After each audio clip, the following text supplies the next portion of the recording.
안녕하십니까. 성기영의 경제쇼 아나운서 성기영입니다. 코스피가 장중 종가 모두 사상 최고치를 경신하며 마감했죠. 4,000피까지 단 1.48%만을 남겨두고 있습니다. 또 지난밤 뉴욕 증시는 3대 주가 지수가 강세로 마감했는데요. 최근 롤러코스터를 타긴 하지만 안전자산이나 위험자산 모두 급등하는 이른바 에브리싱 랠리가 이어지고 있습니다. 이렇다 보니 일각에서는 과열 조짐이 25년 전 닷컴 버블과 유사하다는 그런 우려마저 제기되고 있는 상황입니다. 자, 모든 자산이 오르는 이른바 에브리싱 랠리가 계속 이어질지 투자자들은 어떤 전략을 가져가야 할지 자세히 짚어보겠습니다. 이 부모가 자녀에게 줄 수 있는 선물 중 하나는 돈에 대한 올바른 습관을 알려주는 것일 겁니다. 자녀가 스스로 돈에 대해서 스스로 계획하고 선택하며 책임지는 이 경제적 자립 습관을 배울 수 있는 책 잠시 후 소개해드리겠습니다. 이 시간 유튜브로도 함께합니다.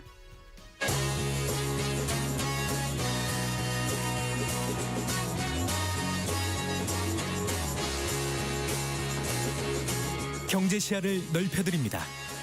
투자의 지름길을 안내합니다. 돈 되는 정보를 발견하는 시간. KBS 1라디오 경제쇼.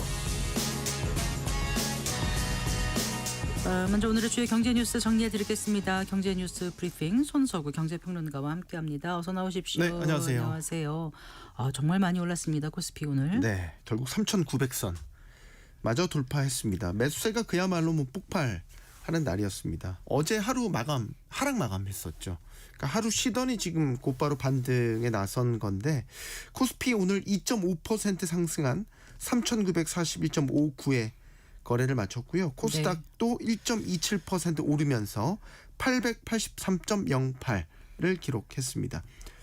오늘은 장 초반부터 분위기가 심상치 않았습니다. 예. 네, 간밤 미장이 일단 3대 지수 모두 크게 올랐는데 네. 오른 이유가 이제 미중 정상회담 다 공식적으로 이제 발표됐죠. 미중 정상회담이 성사됐다는 소식이 이제 강세로 마감을 한 터라 장 초반부터 우리 장도 오늘 강한 매수세가 들어올 조짐을 보였고 네. 오늘 수급 보면 외국인 기관 쌍끌이 매수였는데 최근 들어서 이제 강력한 사자에 나서는 게 기관이거든요. 네네. 기관이 오늘도 선두에 섰습니다. 1조 4천억 원 규모의 매수 우위를 보이면서 이 네. 강한 반등을 이끌었다고 보시면 되고요. 간밤에 이제 미국 필라델피아 반도체 지수가 2% 이상 올랐거든요. 주인공이 인텔이었습니다. 인텔이 이제 미국 정부를 등에 업고 흑자 전환에 성공을 하면서 이 반도체 투심이 뜨거웠고요. 오늘 국내 증시에서도 역시 삼성전자, 하이닉스를 필두로 해서 매우 반도체 투심 뜨거웠습니다. 하지만 네. 사실 더 뜨거웠던 건 2차 전지 섹터였습니다. 네. 네. 테슬라가 사실 수익성이 악화된 실적을 내놓으면서 어제는 좀 조정을 받았었는데 지금 2차 전지 섹터가 워낙 오랜 기간 부진을 이어온 터라 이제는 터널의 끝이 보인다라는 전반적인 실적 반등에 대한 기대감이 작용하는 것 같아요. 오늘 대장주 LG에너지솔루션이 오늘 장에서만 9%대 네. 상승했고요. 에코프로 8%대, LNF는 17%. 그러니까 17.61%까지 정말 올랐더라고요. 섹터 전반이 아주 뜨거운 랠리를 보였던 날이었습니다. 네. 지금 코스피가 계단식으로 고점을 경신해 가고 있습니다. 지난주에는 3,700포인트 넘어섰고 이번 주에만 3,800, 3,900까지 지금 돌파를 해버렸죠. 네. 이 기세라면 다음 주에 4,000포인트 돌파하는 모습을 보실 수도 있겠습니다. 네. 오늘 SK 하이닉스 같은 경우는 50만 원이 넘었었잖아요. 네, 그렇습니다. 이렇게 SK 하이닉스 또 시총 1위인 삼성전자 합해가지고 지금 시가총액이 1,000조 원을 돌파한 네. 거죠. 오늘 여러 어떻게 가지 1,000조 원이 된 거죠? 네. 이게 이제 하이닉스가 오늘 6% 이상 올랐거든요. 네. 그러면서 종가로 51만 원 도달했어요. 네. 이게 이제 최고가이고요. 삼성전자도 오늘 2.38% 2% 이상 올랐단 말이죠. 네. 그래서 시가총액을 따져보면 삼성전자 시가총액이 580조 원을 좀 넘고요. 네. 삼성전자는 또 우선주도 있죠. 그렇죠. 우선주 시가총액은 63조. 네. SK하이닉스 시총이 오늘 370조 원을 또 넘었습니다. 이제 네. 세 가지 시총을 합쳐보시면 이제 1,000조 원이 넘어서게 됩니다. 사상 처음입니다. 네. 자, 그리고 한미 관세 협상과 관련해서 좀 얘기를 해주세요. 이달 말 APEC 정상회의를 계기로 좀 타결 기대감이 컸는데 네네. 약간 지금 모드가 좀 바뀐 것 같기도 하고 어떻습니까?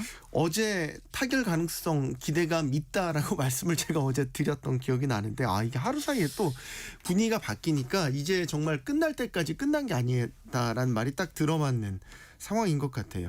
현재로선 말씀하신 대로 우리 정부 안팎의 기류는 다시 신중 모드로 돌아선 것으로 보입니다. 네. 전날 이제 미국과 대면 협상 마치고 오늘 새벽 김정관 산업통상부 장관하고 김용범 정책실장 귀국했는데요. 김정관 장관이 오늘 국정감사 출석했어요. 네. 협상 진행 상황에 대한 질문이 당연히 쏟아졌고 여기에 대해서 이야기한 것의 전반적인 이제 내용을 파악을 해보면 역시 미국과 핵심 쟁점을 두고 여전한 팽팽한 입장차 보이고 있습니다. 김 장관이 3,500억 달러 규모의 이제 우리 대미 투자 패키지와 관련해서 지금 현금 투자 비중을 놓고 어느 정도가 적절한 수준인가를 놓고 양 파트가 한미가 되겠죠. 양국이 굉장히 대립하고 있다 이렇게 얘기를 했고요. 지금 미국이 선투자하는 부분에 있어서는 상당 부분 접었다. 이야기를 했고 다만 이제 미국이 요구하는 규모의 현금 투자 규모를 우리 측이 수용하기 어려운 상황이다 이렇게 얘기를 했습니다. 네. 일각에서는 지금 미국의 대미 투자 규모로 매년 200억 달러 플러스 알파를 요구하고 있다 이런 관측도 나오고 있는데 김 장관이 그런 숫자를 열거하진 않았지만 네. 미국 측 입장을 받아들이기가 우리 국민 경제 시장 영향을 봤을 때 쉽지 않은 상황이다 이렇게 얘기를 했고요. 김용범 실장도 오늘 공항에서 입국하는 공항에서 기자들 만나서 진전은 있었지만 핵심 쟁점에 대해서는 여전히 팽팽하게 대립하는 상황이다. 시기를 정해놓은 건 아니고 마지막까지 우리 입장이 관철될 수 있도록 최선을 다하고 있는 과정이다라고 이야기를 했습니다. 이제 이 얘기로 미뤄봐서는 에이펙 정상회의 때까지 협상을 타결짓는 것은 쉽지 않은 또 상황으로 보이고요. 김 실장 역시 이제 에이펙 정상회의를 계기로 타결될 가능성이 있냐는 질문에 갈 길이 멀다라고 이야기를 했어요. 쉽지 네. 않다는 뜻을 내비쳤습니다. 네. 이재명 대통령도 협상과 관련한 입장을 보인 게 있던데요. 네. 지금 외신 매체들하고 계속해서 이재명 대통령이 인터뷰를 가졌는데 싱가포르 매체 스트레이트 타임스와의 서면 인터뷰에서 한미 관세 협상과 관련해서 한국 금융시장에 미칠 잠재적인 영향력을 신중하게 검토하고 있다. 상호 간의 이익을 극대화할 방법을 모색하고 있다고 말했습니다. 싱가포르 매체는 이 대통령이 인위적인 마감 시한을 정해두는 것에 조심스러운 모습을 보였다 이렇게 보도하기도 했습니다. 또 전날 공개됐던 건 이제 미국 CNN과의 인터뷰였는데 이 대통령은 양국의 입장을 조정 교정하는데 상당히 많은 시간과 노력이 필요할 것 같다라고 언급을 하면서 역시 또 협상을 서두르지 않겠다는 생각을 드러냈고요. 지금 정부 안팎에서 보면 신중론이 다시 고개를 들고 이 대통령도 신중한 입장을 잇따라 밝히고 있고요. 그리고 지금 한미 양국이 이 안보 관련 합의사항의 경우에도 관세 협상과 연계하거나 한꺼번에 타결하는 것을 지향하는 것으로 알려져 있거든요. 지향한다고요? 지향, 네, 예. 지향 아니고 지향. 하는 것으로 알려져 있어요. 그래서 네. 지금 나오는 관측은 이렇게 되면 이달 말 경주 에이펙 정상회의 계기로 이제 한미 정상회담 열리지 않습니까? 요 정상회담 때는 어떠한 합의도 나오지 않는 이른바 노딜 가능성도 배제할 수 없게 된 상황입니다. 네. 자 그리고요 국회 그 국토교통위원회 여당 간사죠 복기왕 의원. 네. 그 이제 부동산 정책과 관련해서 그 논란이 된 그 발언에 대해서 사과를 했다고요. 네, 그 전날 이제 복 의원이 한 라디오에 출연을 해서 11호 부동산 대책을 두고 주거 사다리 걷어차기라는 이제 정치권의 비판, 이 논란이 확산된 데 대해서 이런 이야기를 했죠. 전국 평균 15억 원 정도의 아파트는 서민이 사는 아파트라는 인식이 있어서 청년과 신혼부부를 위한 정책은 건드리지 않았다. 네. 이렇게 이야기를 한 거죠. 이거는 이제 11호 대책의 대출 규제가 이제 15억 원 이하 아파트는 기존 627 대출 규제와 똑같이 이제 주택담보대출 상한 6억 원을 그대로 유지한 것을 두고 이야기를 한 건데 네. 이제 답변 과정에서 이제 이 표현 15억 원짜리 아파트가 서민 아파트인가? 라는 이 부분이 이제 논란이 된 거예요. 예. 그래서 지금 서울 도봉구가 지역구인 이제 국민의힘 김재섭 의원은 도봉구 아파트 평균가가 5억 원이 조금 넘는데 네. 도봉구민이 서민이 되려면 그러면 10억 원은 더 필요하다는 말이냐 이렇게 비판하기도 했습니다. 논란이 거세지니까 보기원이 국토위 국정감사에서 정확한 용어를 선택하지 못한 부분에 대해서 송구스럽게 생각한다고 사과를 했고요. 하지만 이 15억 원이라는 기준에 대해서는 서울 주택 아파트의 평균 가격이라는 부분을 이제 강조를 하면서 다만 이제 공인으로서 적절한 표현을 선택하지 못한 것에 대해서는 아쉽고 안타깝게 생각한다고 고개를 숙였습니다. 네. 근데 이 복귀왕 의원이 그 재건축 초과이익 환수제 완화 또는 폐지를 검토하고 있다는 그런 얘기도 한 거죠. 네, 그렇습니다. 그리고 이제 여기에 대해서 야당에서도 폐지하자는 입장을 내놓은 거예요. 네. 국민의힘 김도읍 정책위 의장이 재건축 초과이익 환수제 폐지 법안을 이번 정기 국회에서 여야 합의로 처리할 것을 공식 제안했습니다. 김 의장은 제초안에 대해서 처음부터 잘못 설계된 제도고 특히 아직 실현되지 않은 미실현 이익의 세금을 부과하는 제도라면서 이 헌법상 재산권 침해 소지가 있고 또 재개발 재건축 사업을 가로막는 대표적 규제다 이렇게 부연을 했습니다. 뭐 어쨌든 여당에 이어서 지금 야당에서도 재건축 초과이익 환수제의 폐지를 공식 제안함에 따라서 지금 정치권에서 관련 논의가 급물살을 탈 것으로 보입니다. 잘 들었습니다. 고맙습니다. 감사합니다. 경제뉴스 브리핑 손석우 경제평론가와 함께했습니다.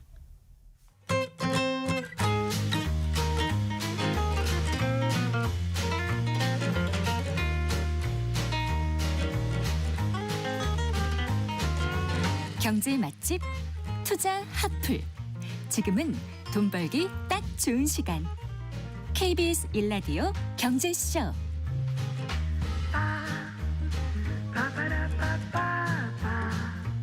네 4시 17분입니다. 책에서 경제 보는 눈을 키우고 투자의 길을 찾는 경제 읽기 순서입니다. 자녀들에게 어떻게 돈을 가르칠 것인가를 다룬 책입니다. 돈을 아는 아이는 흔들리지 않는다. 오늘 함께 읽어보겠습니다. 미래에셋 투자와 연금센터 이상건 센터장과 함께합니다. 어서 나오십시오. 예, 반갑습니다. 안녕하세요. 예. 네. 돈을 아는 아이는 흔들리지 않는다. 예, 누가 쓴 건가요? 이 책은 미국의 유명한 재정 전문가인 데이브 램지와 그의 딸이 함께 쓴 책인데요. 네. 데이브 램지는 뭐 국내에는 많이 알려져 있지 않지만 미국에서는 굉장히 유명한 재정 컨설턴트 전문가입니다. 네. 또 수지 오만이라는 또 여성 컨설턴트는 2명이서는 굉장히 그 일반 서민들한테 굉장히 영향을 많이 미치고 있는 전문가라고 할 수가 있고요. 네. 이 저자는 20대 부동산 투자를 크게 성공했지만 무분별한 소비와 부동산 투자를 하면서 과도한 레버리지를 일으켜가지고 파산을 하게 됩니다. 누가요? 이 저자 네, 렌지가? 저자가. 예. 그 다음에 이 사람이 이제 자기의 삶을 되돌아보게 돼요. 아하. 자기가 무엇을 잘못했는가 그러면서 그 사람이 가졌던 몇 가지 원칙을 그 삶의 그 돈에 관해서 받아들이게 되는데 네. 첫 번째가 부채 청산. 두 번째는 뭐냐면 현금 지불의 원칙. 그다음에 장기적인 재정 계획. 아주 교과서적인 거죠. 이런 습관을 자기 자신에게 적용하면서 부채 없는 삶을 살게 됩니다. 자유로운 삶이네. 예. 그래서 이 사람이 이걸 가지고 좀 소규모 모임 같은 데서 네. 자기 경험을 나누어 주다가 사람들한테 굉장히 그 좋은 반응을 얻게 돼서 아예 이제 사업을 하게 돼요. 그래서 뭐 이 사람의 교육을 힘입어서 이제 수백만 명이 빚에서 탈출하고 미국은 파산자가 많습니다. 하루에 그 거의 저축을 못하는 사람들 미국 국민들 중에 상당수가 되거든요. 아예 저축을 못하는 사람들. 네.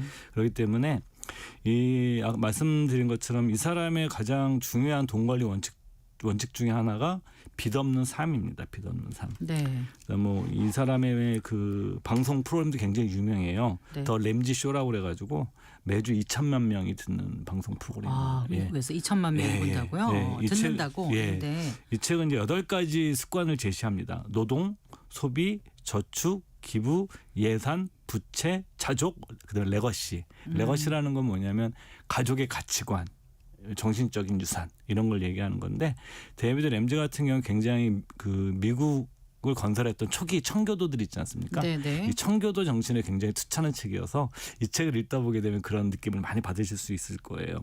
네. 이 책은 지금 아마존을 한번 검색해 보시면 지금도 계속 나가는 책이에요. 꾸준히 미국에서. 그렇군요. 예. 네, 그래요. 그러니까 쓰인 지 꽤 된 거라고요. 그렇죠. 10년이 넘어가는 책입니다. 네. 예.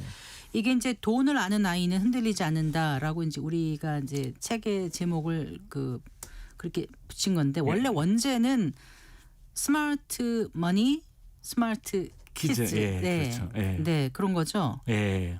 그러니까 머니, 그러니까 돈에 대해서 스마트해야 그렇죠. 된다는 얘기인 것 예, 같은데 글쎄 돈을 안다는 거가 무슨 뜻인지는 알기는 하겠는데 예. 돈을 자녀들에게 알려주는 게 쉽지가 않고 예. 어느 정도 알려줘야 되는지 고민이 많은 분들이 예. 꽤 계실 것 같거든요. 예. 그러니까 저자가 이제 생각하는 자녀에게 돈을 가르쳐 줘야 된다는 의미에 대해서 먼저 설명을 드리면은요.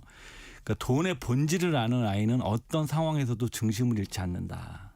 그러니까 세상은 끊임없는 자극으로 이루어져 있다. 아이들에게 뭐 SNS라든가 뭐 광고, 네. 친구들과의 비교, 네. 또래 집단과의 비교가 굉장히 중요하거든요. 어렸을 때가 그게 더 심했던 예, 것 같아요. 훨씬 심합니다. 보면. 네. 그러다 보니까 자신이 가진 것보다 더 많은 것을 원하는 환경에 놓여 있다는 거예요. 그렇기 때문에 진짜 필요한 것과 단지 갖고 싶은 것을 구별하기 어려운 세상에 살고 있는 거죠. 근데 네. 이것을 구별할 줄 알아야 된다라는 거죠. 저자는. 왜 이걸 아는 애들은 단순하게 그냥 뭐 그 경제적 지식이나 금융 지식을 얘기하는 것이 아니라 자기 자신에 대한 통제력, 책임감, 그리고 가치 판단 이런 것들을 함양할 수 있다고 저자는 보고 있고요. 네. 그러니까 돈의 흐름을 이해하고 스스로 선택할 줄 아는 사람만이 남의 시선이나 유행에 흔들리지 않는다. 그래서 이런 말도 합니다. 돈을 지배하지 못하면 돈이 당신을 지배한다. 네. 그러니까 아이들에게 어려서부터 돈을 지배하도록 가르쳐야 된다라는 거죠. 네. 그래서 그 제대로 돈에 대해서 알지 못하면 성인이 되어서도 뭐 신용카드를 남용한다거나 소비에 중독된다거나 잘못된 성급한 투자를 한다거나 네. 이런 것들 자체가 저자가 판단하기로는 어렸을 때부터 돈의 본질을 제대로 가르치지 않았기 때문에 네. 나타나는 부작용이다. 이런 얘기를 하고 있죠. 이 말씀 들으면서 이 네. 돈을 아는 아이는 흔들리지 않는다. 뿐 아니라 돈을 아는 성인은 흔들리지 않는다. 네, 맞습니다. 이게 성인이 돼서도 아까 네. 말씀하신 것처럼 여러 곳에서 자극을 받고 비교하고 끊임없이 그쵸. 비교 당하는 것 같고 예, 맞습니다. 남의 시선이나 또 유행에 막 흔들려서 예, 필요하지 않는 걸 사게 되고 결국은 부채를 갖게 되고 맞습니다. 그래서 돈을 지배하는 게 아니라 돈에 지배되는 삶을 그쵸. 사는 사람들이 너무 많고 예. 그런 경험을 전혀 안 가지신 분들은 거의 없을 것 같다는 생각이 들거든요. 예, 맞습니다. 예. 그러니까 이제 뭐 가외 얘기지만 네. 미국에서는 종교 단체 같은 데서도 이런 그 부채 없는 삶에 대한 금융 교육을 많이 해요. 그러니까 제가 뭐 저도 옛날에 처음에 이제 이런 금융 교육을 공부를 할 때 많이 봤던 책이 제가 뭐 종교는 없지만 미국의 레리 버켓 목사 같은 경우는 굉장히 유명합니다. 네. 그러니까 미국에서는 이렇게 또 그래서 그런 사람들이 부채도 많고 네. 또 미국은 소비가 경제의 주된 국가잖아요. 우리는 네. 수출이 중요하지만 그렇기 때문에 그런 것들 자체를 잘 키워서 그 부채를 갚아나가면서 독립적인 삶을 살게 하는 것 자체를 또 종교적인 의무로 하시는 분들도 많이 있어요. 네, 그래요. 자, 일단 그 아까 8가지 뭐라 그러셨죠? 8가지 경제적 자립 습관이요. 예. 말씀하셨는데 제일 앞에 있는 게 노동이라고 예. 하셨잖아요. 예. 근데 이제 아이들 교육 돈 교육에 있어서 왜 노동이라는 걸 제일 먼저 예. 넣었을까요? 그러니까 제가 아까 말씀드린 것처럼 이 책의 어떻게 보면 정신적인 배경은 청교도적인 그런 정신이 깔려 있어요. 이 책에는. 네. 그러다 보니까 이제 열심히 일하는 그 태도 같은 것들 강조할 수밖에 없고 네. 저자는 이렇게 얘기합니다. 아이는 스스로 일해본 경험이 있어야 돈의 무게를 느끼고 존중하게 된다. 그래서 자녀 경제 교육에서 가장 강력한 수단은 용돈 교육이에요. 이건 네. 모든 어린이 경제 교육, 금융 교육 전 세계 모든 전문가들이 딱 1번으로 얘기하는 게 아이들의 돈 교육의 1번은 용돈 교육입니다. 네. 뭐 이 책의 저자도 마찬가지예요. 근데 이 저자는 여기서 한 걸음 더 나아가죠. 용돈이 공짜가 아니라는 것을 가르쳐야 한다. 뭐 우리나라는 좀 이게 좀 상황이 안 맞긴 하지만 뭐 예를 들어서 방을 청소한다거나 미국은 이제 잔디깎기나 베이비시터 같은 걸 많이 하잖아요. 네네. 이런 거를 해서 하거나 아니면 그것도 어려우면 동생을 돌보는 일을 시킨다거나 네. 이렇게 해서 적은 금액이라도 보수를 통해서 네. 용돈 교육을 해야 된다. 이거에 대해서 좀 논란도 좀 있었고 고민이신 부모님들도 꽤 계셨을 것 같거든요. 예. 그러니까 아이가 이제 아빠 구두를 잠깐 닦는단 말이에요. 예, 그럼 맞습니다. 얼마를 준다. 예. 심부름하면 얼마를 준다. 예. 이게 교육이라는 거죠. 예, 맞습니다. 네. 근데 이거는 뭐 논란이 있지만 사실은 그 미국에서 나와 있는 대다수의 이 어린이 경제 교육 책들은 거의 다 이 의견들이 일치를 해요. 그러니까 한국에서는 좀 아이들이 너무나 이제 학업 스트레스가 많다 보니까 네. 현실적으로 어렵지만 그래도 우리가 이제 뭐 일까지 못 시키더라도 한국에서는 뭐 저도 못하고 있지만 뭐 자기 방을 청소한다든가 이게 기본적인 것 네. 이런 것이라도 좀 연계시킬 필요가 있다. 그래서 그 저자가 얘기하는 것은 돈을 주는 것은 단순하게 돈을 준다는 행위를 넘어서서 네. 일의 의미, 시간의 가치, 노동의 보람에 대해서 알려주고 대화할 수 있는 하나의 수단이 되어야 된다라고 저자는 강조를 하고 요즘 있죠. 이제 방과 후에 학원들 많이 가졌으니까 가면은 이제 학교 끝나고 저녁을 근처 편의점이든 친구들하고 예. 사 먹으면서 아빠 카드를 쓰고 띵똥띵똥 카드 내용만 오고 그쵸. 그냥 돈을 그렇게 벌어보지도 못하고 당연히 예. 이 돈이 어디서 오는지 생각도 안 하고 예. 그냥 친구들 따라서 이렇게 쓰고 그러는 게 예. 우리 이제 교육 환경이 그러니까 어쩔 수 없는 부분도 있습니다만 참 고민이 많이 되는 그런 지점인 것 같아요. 근데 하시는 분들도 계세요. 아, 하시는 그래요? 분들도 계시고 제가 이제 전에 그 초등학교, 중등학교 경제 교육하는 선생님들을 뵌 적이 있었는데 네. 정말 열심히들 하시는데 그분들이 이제 그런 것들을 뭐 가정에서만큼은 아니지만 학교에서 이런 것들 많이 하시는 분들도 있고 요즘은 또 이런 프로그램들을 만드는 곳들이 많이 있어요. 네. 그러니까 지금 학업 때문에 못 하더라도 좀 저학년 고등학교 이제 2, 3학년 올라가면 거의 어렵고 한국 네. 현실에서 뭐 초등학교, 중학교 때 같은 데는 그런 프로그램들을 네. 한국은행 같은 데서도 하고 맞아요. 뭐 저희 회사에서도 하고 있어요. 네. 그런데 오셔서 좀 하시는 것도 한 가지 방법이죠. 그 이제 용돈 교육 말씀하셨는데 또 저축 교육 이런 것도 어떻게 해야 될까요? 예. 그러니까 이제 두 가지가 고민인 거예요. 네. 언제부터 저축하는 교육을 해야 되냐? 나이가 있죠, 나이가. 뭐 갓난아기 때부터 할 수는 없는 거 아니에요. 그거 언제부터 시켜야 돼요? 그러니까 아이가 이제 돈의 용처를 아는 나이가 있어요. 아, 이 돈의 의미가 뭔지 아는 그렇죠. 거. 그럼 예. 내가 이 돈을 주면 물건도 살 수 있고 비싸고 싸고 네. 이거는 아는 나이. 아. 그러니까 조금 차이나 있습니다. 근데 이 책은 굉장히 나이가 빠르지만 뭐 좀 늦어도 돼요. 상관은 없다고 저는 생각을 하는데 그 아는 나이. 두 번째가 이제 방법이죠. 그러니까 이제 첫 번째는 아까 딱 기준으로는 그 아이가 돈을 만지는 순간부터라고 저자는 얘기하지만 제가 보기엔 더 나아가서 그 화폐 단위를 아는 나이가 되면 네. 가능하다. 그다음에 이제 방법인데 이거는 그 딱 보면 존 디 록펠러 집안하고 똑같아요. 그러니까 세 가지 저금통 시스템. 그러니까 이제 용처가 정해진 세 가지 저금통을 쓰라는 거죠. 네. 하나는 저축 저금통.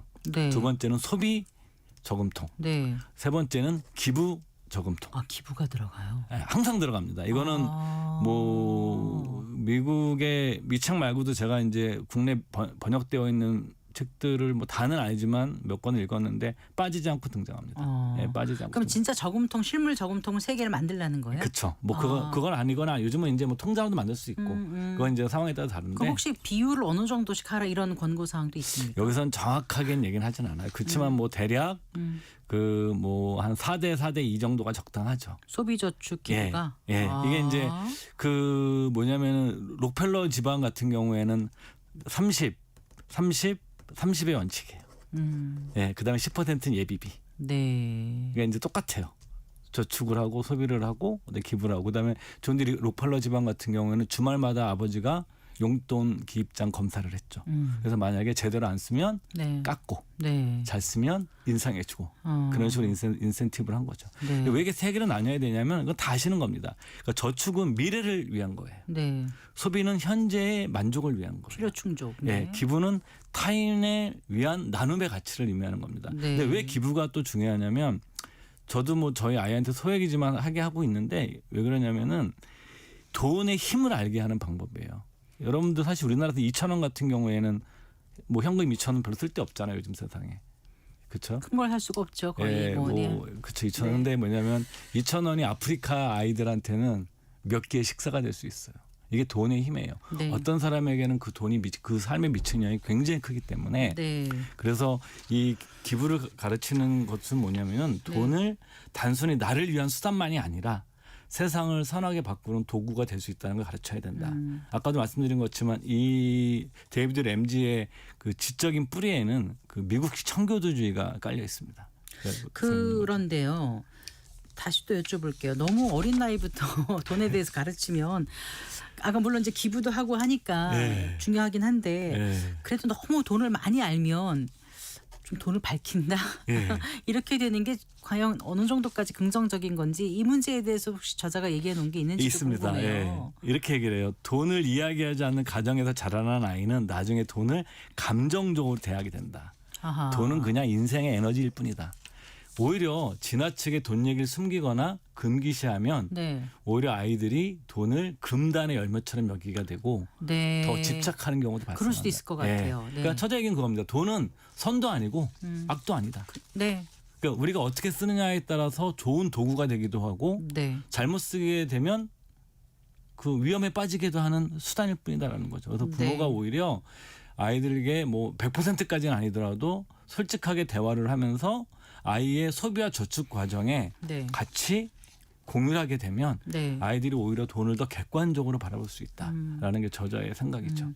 그렇게 이제 부모가 이 책에 나온 대로 8가지 어떤 그 원칙을 갖고 아이 교육을 시키는 건 중요한데 이게 이제 아이한테 그렇게 하라 그러고 부모는 좀 다른 모습을 예. 보이면 아이들이 좀 헛갈릴 것 같고요. 예. 부모의 태도가 참 중요하지 않습니까? 아이는 부모를 보고 잘하잖아요. 맞습니다. 딱 그 지적을 하고 있어요. 저자도. 예, 예. 부모의 지갑이 아이의 교과서이다. 응? 네. 부모의 지갑이 예. 아이의 교과서다. 아이가 교과서죠. 그죠? 부모가 어떻게 쓰느냐를 보고 아이들은 보고 배운다라는 네. 거죠. 그러니까 아무리 좋은 말을 해도 부모가 막 소비도 막 하고 네. 맨날 빚져가지고 고민하고 이러면은 카드값 제대로 못 갚고 예. 부부가 싸우고 그쵸. 뭐 이런 거 보면 맞습니다. 은연중에 배우는 거죠. 그러니까 이제 네. 이 저자가 중시 여기는 것 중에 하나는 이게 자기 딸이랑 같이 쓴 거잖아요. 그러니까 네, 네. 딸이 계속 자기 아버지가 어렸을 때 자기한테 한 얘기들을 책에 계속 나옵니다. 데이비드 램지 우리 아버지가 저자가 이제 딸은 성인이 됐겠네요. 그렇죠. 당연히. 성인이 됐죠. 네. 성인이 그 얘기를 하는 것 때 우리 아버지는 절대 타협하지 않았다. 뭐 이런 얘기도 계속 나와요. 그래서 이제 중요한 것은 뭐냐면은 이런 과정을 통해서 부모가 신뢰를 얻지 못하면 소용이 없다라고 네. 얘기를 하고 있죠. 네. 이 청교도적이라는 표현을 몇 번 하셨는데 사실 청교도적이라는 네. 말에 거부감을 느끼는 분들도 없지 않아 있으실 수도 있지만 어쨌든 우리가 좀 성장이 이전 같지 못한 멈춘 그쵸. 시대에 예. 살고 있을지도 모릅니다. 그래서 이런 세상에서 아이가 이런 세상과 맞설 준비가 돼 있는지 예. 돈에 대해서 정말 잘 가르쳐주지 않으면 풍요로운 집안에서 받고서 부모가 준 용돈 받고 자라는 세대가 예. 어려운 그 세상의 풍파를 어떻게 헤쳐나갈지 맞습니다. 정말 걱정이거든요. 그 미국의 이제 FRB 의장이었었던 엘렌 그린스펀이 그런 네네. 얘기를 했었잖아요. 그 금융 교육이 훨씬 더 중요하다. 왜냐하면 성인이 되었을 때 치명적인 실수를 하지 않게 하기 위해서는. 네.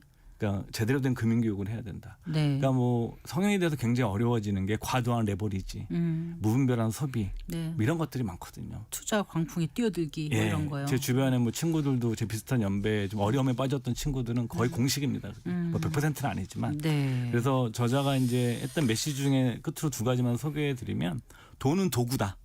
돈을 다스릴 줄 아는 아이는 인생을 다스릴 줄 안다. 그다음에 돈을 배우면 인생을 배우게 된다.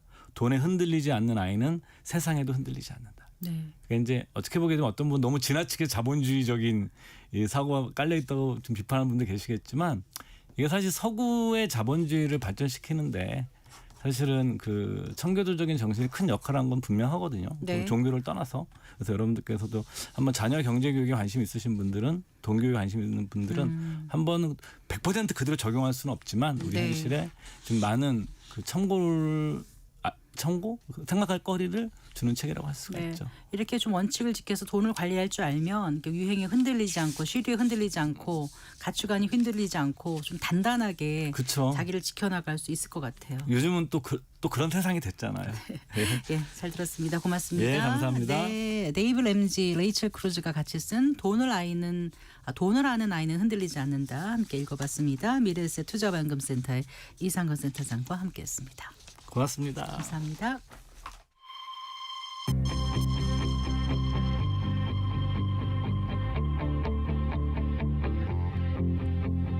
경제 전문가의 원포인트 레슨. 꼭 알아야 할 정보와 이슈를 알기 쉽게 풀어드립니다. 대한민국 경제 고수와 함께 투자의 맥을 짚는 KBS 일라디오 경제쇼. 진행의 성기영 아나운서입니다.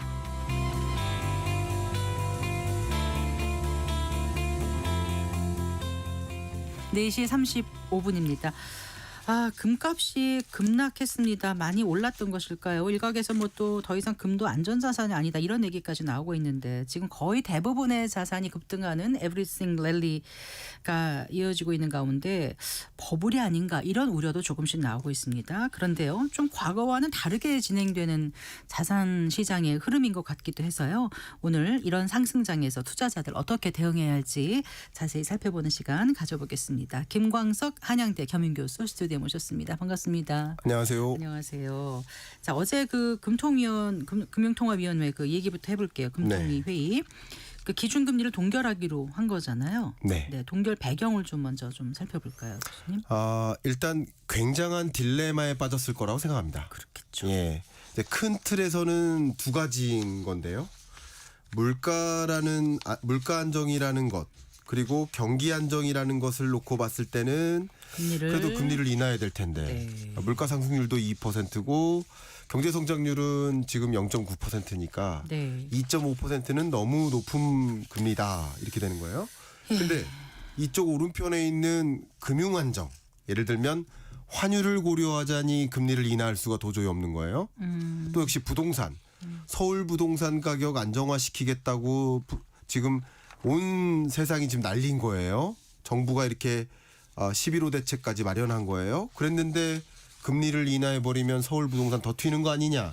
그러니까 이런 상황 속에서 금리를 인하할 수가 없었던 거죠. 그중에서 지금은 그 무엇보다 이 환율이라는 불안 때문에 금리를 더 인하할 수가 없었던 것이다. 그리고 부동산도 마찬가지. 이 두 가지에 더 가중치를 두고 금리를 인하할 수 없었던 것이다. 이렇게 판단해 볼 수 있겠습니다. 자, 그러면 집값하고 환율 불안이 진정되지 않으면 다음 달이 이제 우리 올해 마지막 그 금통인 거죠. 그렇습니다. 네, 그러면은 그때 가서도 기준금리를 낮추기가 좀 어려울 수도 있을까요? 제가 그렇게 조심스럽게 여쭤보느라고 하는데 정말 뜸들이면서 말한 것처럼 너무 좋습니다. 돼버렸습니다. 네, 조심스러울 수 있다고 생각합니다. 말씀하신 대로 굉장히 조심스러울 겁니다. 그러니까 이게 어떻게 보면 정무적 감각일 수도 있는 거예요. 아니 정부가 이렇게 집값 잡으려고 두 팔 다 걷어붙이고 있고 온 세상이 5천만 국민이 그것에 민감하게 지켜보고 있는데 지금 참 민감한 시기예요. 그렇죠. 서울 아파트 안 갖고 있는 많은 국민들이 막 한탄해하면서 나만 가난해지고 있는데 막 이렇게 느끼고 있는데 금리를 인하하자니 그러면 서울 아파트 가격 더 튀는 거 아니야? 이런 생각이 들 수 있단 말이죠. 그러니까 다른 목표도 있겠지만 서울 아파트 가격이 더 지속게 놔둘 수가 없으니 금리를 인하하는 것이 부담스러울 수 있다. 그러니까 그런 것도 그냥 고려하지 않을 수 없는 요인이 되겠다. 역시 이 서울 아파트 가격의 흐름을 또 여전히 지켜보면서 금리 결정 여부에 참조를 할 것이다. 역시 그 안에 추가적인 부동산 대책들을 마련해야만 나머지 요인에 집중하면서 한국은행이 금리를 정상화하는 데 노력할 수 있을 것이다. 이렇게 보겠습니다. 네. 근데 막상 시중 은행에 가보면 내 금리는 별로 이제 금리가 인하될 때도 내 거는 별로 내리지 않았다 이런 분들이 계시거든요. 네. 그리고 또 이래저래 이제 대출이 좀 많이 막히는 그런 상황이 되고 있지 않습니까? 그러면 실제로 돈을 빌리려는 사람이 많지 않고 그렇게 되면 그 금리 인하가 부동산에 이렇게 치명적인 결과를 가져올런지 경기 부양이라든가 다른 거를 더 신경을 써야 될지 이런 고민이 좀 깊을 것 같아요. 네, 맞습니다. 말씀하신 대로 가장 대표적인 정책이 6.27 대책이고요. 그리고 11호 대책도 마찬가지고요. 그동안 부동산 대책이나 금융 규제 이런 것들이 대출 규제를 단행했던 거예요. 그리고 그밖에 여러 규제들이 뭐 금리를 인하해도 뭐 대출에 의존해서 부동산을 매입할 수 없게 이미 만들어 놓은 거예요. 그러니까 금리 인하한다고 대출에 의존해서 집을 살 수 있는 그 툴을 막아놨기 때문에 사실은 서울 부동산을 신경 안 쓰고 나머지 여건들을 고려해서 금리를 인하해도 된다 하게 만들어 놓은 거예요. 네. 사실 한국은행이 고민해야 될 게 그거 말고도 네.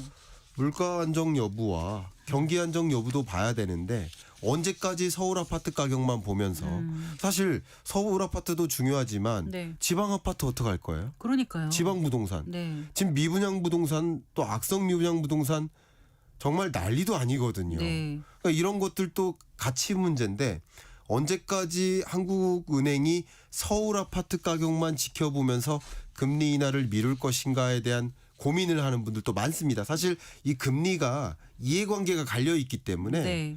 금리 인하를 놓고 동의하시는 분도 반, 반대하는 분도 반이기 때문에 여러 가지 의견들이 지금 팽배하게 갈리고 있는 상황이라고 볼 수 있겠습니다. 네, 지금 잠깐 환율 문제도 좀 말씀하셨지 않습니까? 네. 지금 이제 금리 동결 후에 오늘 환율이 어떻게 마감됐나요? 제가 네. 보지를 못해서요. 저도 지금 막 확인을 못한 상황인데요. 네, 한번 확인해 봐 주시겠습니까? 1,436원. 예, 30전. 1,440원 언저리에서 그래서 예 왔다 갔다 하는 거예요. 예, 지금. 그렇습니다. 네. 여전히 원화 가치가 상당히 떨어진 상태가 유지되고 있다 이렇게 설명을 할 수가 있겠습니다. 네, 근데 이걸 가지고 많이 말씀하시는데 네, 금리를 동결해도 금리를 인하했으면 모를까 동결해도 여전히 원화 가치가 이렇게 많은이들 이렇게 표현합니다. 원화가 휴지 조각이다. 이렇게 표현을 하세요. 아쉬워하면서. 이게 뭐냐면 원화 가치가 너무나 떨어진 거예요. 왜 그런 거냐? 얼마나 떨어졌는지 이렇게까지도 말씀드릴게요. 지금 달러 가치가 떨어져 있거든요. 달러 인덱스를 먼저 고려하셔야 되는데 네, 90 예. 얼마죠 지금? 달러 인덱스가 100이 안 돼요. 98.7이에요 예. 오늘. 네. 그러니까 100을 기준으로 100 밑에 되어 있으니까 네. 달러 가치가 떨어져 있으면 기본적으로 원화는 상대적으로 강세를 보여야 그렇죠. 돼요. 이게 이제 달러 인덱스가 주요 6개국 통화 대비 달러 가치를 나타내는 거잖아요. 그렇습니다. 네. 그러니까 원화는 통상적으로 강세를 보이는 게 맞는데 근데 달러가 이렇게 약세인데도 원화는 원화가? 얼마나 약세이길래 네. 그래서 제가 계산을 해봤거든요. 아, 해보셨어요? 예. 예. 그러니까 달러의 평균적인 인덱스 평균치를 대입해서 이 1,440원을 환산해 보면 네. 한 1,580원 정도 됩니다. 그럼 그만큼 더 사실 그러니까 다시 말하면 예. 달러 인덱스가 이만큼 떨어져 있는데도 1,440원이니 예. 달러 인덱스가 평범한 경우라고 한다면 네. 1,580원 정도 된다라는 그만큼 거예요. 원화 가치가 낮다는 거잖아요. 예, 그만큼 원화 가치가 떨어져 있는 상황이다. 이렇게 제가 평가를 하고 있거든요. 그만큼 말씀드리면 다음 주에 있을 한미 정상회담을 앞두고 또 한미 간의 무역 협상이 어떻게 체결될지 이것에 대한 불확실성이 너무 높아요. 혹시라도 결렬될까? 또 협상이 체결되는데 우리한테 불리하게 체결될까? 그것에 따라서 막대한 국부의 손실이 있을까? 그러니까 외국인 투자자들이 외환시장에서 원화를 갖고 있고 싶지 않은 거예요. 지금 현재. 그게 외환시장에 지금 반영되어 나타나는 겁니다. 네. 그래서 원화 가치가 이렇게 극단적인 약세화를 보이는 것이다. 이렇게 평가할 수 네. 있겠습니다. 그러니까 원화가 그런 상황에서는 왜 금리 정책이 그렇게 가야 된다고요? 그러면 이렇게 원화 가치가 극단적으로 낮은데 네. 여기서 금리를 떨어뜨리면 원화 값을 더 떨어뜨리는 그렇죠. 거죠. 금리는 곧 돈의 돈의 가치인데 가치니까. 원화 가치를 더 떨어뜨리면 원화 가치는 원달러 환율로 더 치솟을 수 있겠죠. 참 하는 입장에서 굉장히 곤혹스럽고 고민인 겁니다. 시계가 지금 너무 불투명해요. 이게 바로 딜레마인 거죠. 근데 이제 이게 한미 관세 협상이 이 엎치락 뒤치락 하면서 거의 될 것 같다 기대감을 주다가 이젠 또 오늘은 좀 아닐 것 금방 안 나올 것 같다 이렇게 하거든요. 그래서 그렇습니다. 계속 이렇게 시장을 긴장시키고 있고 근데 이게 협상 결과가 발표되기까지는 지금 말씀하신 것처럼 그 환율 변동성이 계속 커지지 않을까요? 그렇습니다. 일단 한미 간의 관세 협상 결과가 발표되기 전까지는 네. 누구도 알 수 없어요. 어떻게 예. 될지. 네. 근데 제가 이렇게까지 말씀드릴게요. 그 결과가 우리가 모두가 원하는 좋은 결과가 나오든 네. 모두가 싫어하는 최악의 결과가 나오든 네. 혹은 반대로 결렬되든 그 어떤 결과가 나오든 결과가 나와버리면 그 어떤 결과가 나온 후에 환율이 안정되든 하는 겁니다. 네. 일단 그게 불확실성의 개념이에요. 네. 예. 그래요. 그런데 어쨌든 이게 시장이 불확실하면은 사람들이 자산 시장에 뛰어든 걸 좀 두려워할 수 있는데 그렇습니다. 지금은 그렇지 않고 예. 다들 그냥 뭔가 하거든요. 네, 그렇습니다. 주식도 좋은 것 같고 지금 네. 아마 파죽지세로 올라가고 있고요. 네. 금은 약간 좀 급락도 했지만 네. 연초 대비 엄청 많이 올라 있는 상태고 그렇습니다. 지금 안 오른 자산이 거의 없다. 네, 물론 지방 아파트 빼놓고 주요 수도권의 좋은 아파트들도 오르고 네. 그러니 everything 랠리라는 말이 나올 만하잖아요. 그렇습니다. 그러니까 이제 걱정거리인 거죠. 네. 기존의 그 자산 상승이 올라탄 분들도 걱정이고 아닌 사람은 아닌 대로 지금 걱정이거든요. 일단 이렇게 불확실한 상황에서 왜 전반적으로 상승세를 보이고 있는지 먼저 좀 설명해 주시고. 이 부분 예. 너무 중요하고요. 이 부분 제가 조금 시간을 들여서 네, 설명드리겠습니다. 말씀해 주세요, 교수님. 많은 분들이 이 질문을 하세요. 경기는 안 좋은데 왜 다 오르냐? 예, 예. 근데 제가 이렇게 말씀드리겠습니다. 경기가 안 좋으니까 다 오른다. 오히려 이렇게 말씀드릴게요. 왜 그러냐? 경기가 안 좋으면 안 좋으니까 금리를 인하하는 겁니다. 경기가 좋으면 금리 인상하는 겁니다. 네. 아주 쉽게만 말씀드릴게요. 경기가 안 좋으니까 추경하는 겁니다. 네. 경기가 안 좋으니까 확장 재정하는 겁니다. 그렇죠. 돈을 풀어줘야 그리고 경기가 안 좋으니까 소비 쿠폰 공급하는 겁니다. 네. 자, 얘기가 다 뭐냐면 경기가 안 좋을 때 유동성을 공급하는 거다. 그런데 그죠? 예. 그러면 유동성을 공급할 때 그 유동성이 뿌려질 때 네. 그게 자본시장, 자산시장으로 흘러가는 겁니다. 네. 자, 실물 경제는 안 좋다라고 하지만 실물 경제가 안 좋을 때 그 유동성이 상대적으로 주식시장, 부동산 시장으로 흘러가는 겁니다. 근데 그 유동성을 풀 때 원래 네. 그렇게 자산 시장으로 가는 게 아니라 소비를 해가지고 경기가 좋아지게끔 하려고 푼 거 아니에요? 네. 근데 왜 자산 쪽으로 자꾸 자산 물론 시장으로 가죠? 유도는 소비로, 유도는 실물 경제지만 예. 일부는 갈 수도 있겠죠. 네. 그러나 이쪽으로도 가는 겁니다. 근데 그 부분 너무 중요한 질문이니까 말씀드릴게요. 자, 이렇게 말씀드릴게요. 돈이 많아진다고 했잖아요. 네. 유동성이 많아진다. 돈이 많아진다. 자, 금의 양은 정해져 있어요. 네. 돈의 양이 많아져요. 네. 그럼 어떻게 되죠? 더 많은 돈을 주고 금을 바꾸는 거예요. 네. 주식의 양은 정해져 있어요. 네. 돈의 양은 많아져요. 더 많은 돈을 주고 주식을 바꾸는 겁니다. 네. 서울 아파트의 양은 정해져 있어요. 네. 돈의 양이 많아져요. 더 많은 돈을 주고 서울 아파트를 바꾸는 거예요. 이게 뭐예요? 이게 좀 영어로 잠깐 말씀드리면 디베이스먼트라고 합니다. 네. 디베이스먼트. 네. 돈의 가치가 떨어져서 혹은 일부러 돈의 가치를 떨어뜨려서 자산 가치를 끌어올리는 현상. 디베이스먼트입니다. 그러니까 실물 경제가 안 좋을 때 디베이스먼트라는 현상이 나타나는 겁니다. 네. 그리고 왜 일부러 떨어뜨리냐? 이게 트럼프 대통령의 선거 전략인 겁니다. 네. 이게 부자 되게 만드는 거예요. 3억 5천만 유권자들을. 선거 전략이. 부자 되게 만들고 금리가 낮아지면 미국의 정부 부채에 대한 예. 갚는 거 부담도 덜어지는 거 아니겠어요? 그래야 3억 5천만 유권자들한테 초콜릿 사주죠. 자, 그러면 이제 앞으로 계속 그렇게 간다고 봐야 되는 거예요. 그렇죠. 그러니까 유동성 장세인 디베이스먼트를. 거죠. 근데 이제 미국뿐만 아니라 우리 같은 경우는요. 지금 네. 경기가 안 좋아서 지금 푼다고 말씀하셨잖아요. 그렇습니다. 그럼 우리 언제까지 풀고 예. 자산 시장을 막 가는데 네. 뭐 집값을 오르는 걸 막겠다고 정부는 하지만 사실 네. 유동성은 풀면은 원인을 제거하지 않고 하겠다는 거잖아요. 네. 그럼 어떻게 해법이 나올 거예요? 자, 기본적으로는 예. 유동성 공급은 계속 이루어지는 겁니다. 우리나라도 마찬가지예요. 네. 세계적으로 다 마찬가지예요. 근데 이것을 통제하려고 하는 거죠. 우리나라 입장에서는. 부동산 시장으로는 돈의 유입이 일어나지 않도록 막겠다는 거예요. 예를 들면 네. 설날에 아이들이 용돈을 이만큼 받은 거예요. 그래가지고 편의점에 갔습니다. 과자를 사고 싶은 거예요. 네. 맛동땡이라는 과자를 사고 싶고 다 알게 얘기하세요. 새우땡이라는 그냥 A, B 이렇게 하세요. 과자를 사고 싶은데 A 과자, B 과자 네. 다 모르실 겁니다. 두 개의 과자를 사러 갔는데 이 편의점에서 A 과자만 팔고 싶은 거예요. 그러니까 B라는 과자를 아예 매대에 안 내놔요. 그러니까 품절됐어, 쉽게 말하면. 네. 그럼 A 과자만 다 사겠죠. 네. 그러니까 정책적으로 유도하는 거죠. B 과자를 없애버리는 거죠. 그러면 A 과자만 더 팔리겠죠. 네. 그러니까 우리나라의 정책의 의도는 네.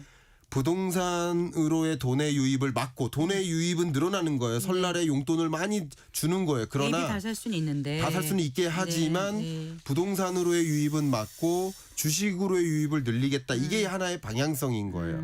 그러나 지금의 정책이 정말 그걸 가능하게 만드는지는 물음표가 지금 들고 있는 상황입니다. 방향성에 대해서는 동의하십니까? 방향성은 동의합니다. 네. 당연한 거죠. 우리 너무 그 자산이 너무 부동산 편중된 거는 문제가 될 수 있기 때문에 문제가 될 수 있다고 생각합니다. 네. 그래서 주식시장이라든가 이렇게 금융시장으로 가는 거는 방향성은 맞다. 생산적인 영역에 더 많은 자금이 흘러 들어가는 것. 그것은 저는 굉장히 우리 경제를 위해 주가가 긍정적이라고 오르면 봅니다. 기업이 더 활동을 많이 할 수 있으니까 기업이 생산적인 흐름이 된다는 신규 투자로 말씀이신 이어질 거죠. 수 있죠. 하지만 부동산 값이 오르면은 누가 행복한지 모르겠다. 그다음 양극화일이 있고 네. 부정적인 것들이 또 있겠죠. 네. 어쨌든 그럼 지금 나온 부동산 정책은 그런 효과를 정부가 애초에 목표한 걸 거둘 수 있다고 보시는지. 방향성은 맞지만 네. 방법론에 상당한 문제들이 있다. 라는 것은 제 의견을 드리고 싶습니다. 네. 자, 어쨌든 간에 지금 네. 자산 시장이 이렇게 다 오르는 에브리띵 랠리가 있을 때 네. 제가 처음에 아까 중간쯤 여쭤봤잖아요. 네. 뛰어드는 게 좋을지 아니 갖고 있는 사람도 이제 그만해야 되는 게 좋을지. 근데 말씀을 또 들어보면은 계속 갈 것 같다는 생각이 어느 정도 들거든요. 네. 네. 돈을 풀고 있으니까. 저는 기본적으로 25년과 26년 중반 정도까지는 네. 이런 유동성 장세가 지속될 거라고 보고 있습니다. 네. 가장 극단적인 상황은 적어도 트럼프 행정부 입장에서 이 유동성 장세가 지속되지 않으면 네. 중간 선거에서 승리할 수 없습니다. 그러니까 중간 선거에서 공화당의 승리로 끝난다라고 단정짓는 게 아니라 네. 트럼프 행정부는 중간 선거 승리를 위해서 적극적으로 노력한다라는 얘기예요. 네. 그럼 노력하기 위해서는 네. 국채 발행을 더 하고 부채를 더 의존하고 금리를 더 인하하고 유동성을 더 많이 공급하고 스테이블 코인을 더 많이 발행해서 쉽게 말하면 3억 5천만 유권자들에게 만족을 줘야 된다. 만족을 줘야 돼요. 그러면 뭐예요? 달러 가치만 떨어뜨리면 돼요. 달러 가치만 떨어지면 어떤 일이 벌어져요? 집을 들고 있어도 부자가 되고 금을 들고 있어도 부자 되고 주식을 들고 있어도 부자 되고 코인을 들고 있어도 부자가 돼. 뭘 들고 있어도 부자가 되는 거죠. 그게 내년 트럼프의 선거 중간선거까지 전략입니다. 중간선거 몇 월이죠? 내년? 중간 선거는 11월이고요. 예, 다만 예. 제가 아까 26년 중간 지점이라고 가정한 이유는 네. 이 자본 시장은 선행하기 때문에 네. 상정하기를 유동성 장세를 11월보다 한 상정하기를 6개월 앞서서 그죠. 예, 중간쯤에. 그래서 그 정도로 일단 상정하고 싶다라고 의견을 드린 것뿐입니다. 네. 여러분이 스스로 판단하는 거지만 저는 그렇게 가정하고 있다라고 네. 공유하는 겁니다. 반도체주를 중심으로 지금 주식시장이 엄청 올라가고 있지 않습니까? 네. 그게 이제 AI하고도 무관하지 않고요, 당연히. 그렇습니다. 근데 AI 섹터에서는 조정이 올 가능성은 없다고 보세요? 많은 분들이 그런 부분에 대해서 참 의심하시는데 네. 저는 정말 많은 기업들을 만나고 있고 그리고 뭐 삼성전자 반도체 연구소 다 방문하고 있는데 여러분 AI는 그냥 거품이라는 게 아니라 실물 경제적으로 네. 지금 굉장히 많이 분주합니다. 그러니까 전 산업에 걸쳐서 의료 산업, 지금 방송업인데 네. 유통, 금융, 교통 전 산업에 걸쳐서 어떻게 AI를 활용할 것인지에 대해서 네. 그걸 가지고 경쟁력을 갖춰 나가기 위해서 고군분투하고 있고 네. 그런 과정에서 AI의 확장, 활용, 융합이 이루어지고 있고 반도체 수요가 일어나는 과정에서 종전에 생각했었던 AI의 사이클 그리고 반도체의 슈퍼 사이클이 26년 중반 정도면 슈퍼 사이클이 끝나겠지. 그때까지 슈퍼 사이클이 이어지겠지라고 했었는데 네. 그 슈퍼 사이클이 연장되고 있는 모습이에요. 그래요. 이제 예. 좀 마무리를 해봐야 될 것 같아요. 어쨌든 뭔가 좀 주의해야 될 포인트는 있을 것 같거든요. 예, 주의해야 될 포인트는 있습니다. 네, 그거 이렇게 짚어주시고요. 막대한 유동성이 공급된다라고 한다면 위험한 구간이 한 번씩 옵니다. 네. 우상향하는 장세라고 가정할 수 있지만 그 위험한 구간은 바로 인플레입니다. 네. 유동성 공급에 따라서 인플레가 한 번씩 찾아오는데 그때마다 깜짝 놀라서 이 유동성 공급이 맞아? 이 금리 인하가 맞아 하면서 그래서 놀라면서 발작이 일어납니다. 네. 긴축 발작. 네. 그때마다 한 번씩 큰 조정이 일어나면서 갈 것이다라고 판단하고 네. 있습니다. 그런 걸 시그널을 좀 잘 읽는 그렇습니다. 그런 그 시그널 눈이 읽어 나가셔야 됩니다. 필요할 것 같습니다. 네, 잘 들었습니다. 고맙습니다. 감사합니다. 네, 김광석 한양대 겸임교수와 얘기 나눠봤습니다. 마칠 시간입니다. 성기영의 경제쇼 오늘 순서 여기까지입니다. 주말 잘 보내시고요. 다음 주 월요일 오후 4시 5분에 여러분 다시 찾아뵙겠습니다. 아나운서 성기영이었습니다. 고맙습니다.